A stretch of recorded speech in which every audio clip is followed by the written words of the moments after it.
আপনি কি জানেন ভালোবেসে রান্না করা খাবারই হতে পারে আপনারই শরীরের জন্য বিষ?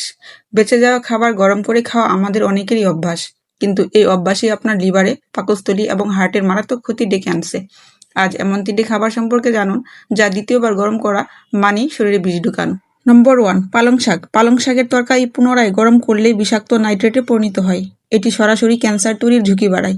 সবজি হিসেবে এটি পুষ্টিকর, কিন্তু দ্বিতীয়বার গরম করে খেলে এটি আপনার শরীরের জন্য হতে পারে প্রাণঘাতী। নম্বর 2, ভাত। ভাত গরম করার বিষয়টিকে আমরা গুরুত্বই দেই না, কিন্তু এতে থাকা ব্যাকটেরিয়া সাধারণ তাপে মরে না, বরং বার গরম করলে তা আরও শক্তিশালী বিষ তৈরি করে। এটি আপনার পাকস্থলীর গুরুতর ইনফেকশন বা ফুড পয়জনিংয়ের প্রধান কারণ হতে পারে। নম্বর 3, মাংস। মাংস বারবার গরম করলে মাংসের প্রোটিনের গঠন সম্পূর্ণ ভেঙে যায় এবং বিষাক্ত উপাদানে রূপ নেয়। এটি আপনার হজম শক্তি নষ্ট করে এবং হার্টের ধমনীতে ক্ষতিকর চর্বি জমিয়ে হার্ট অ্যাটাকের ঝুঁকি বাড়িয়ে দেয়। পরিশেষে বলবো, অলসতা বা খাবার বাঁচানোর চিন্তা আপনার স্বাস্থ্যের চেয়ে বড় নয়। আজ থেকে এই বদঅভ্যাস ত্যাগ করুন, টাটকা খাবার খান, সুস্থ থাকুন। স্বাস্থ্য সচেতন থাকতে আমাদের সাথেই থাকুন। ধন্যবাদ।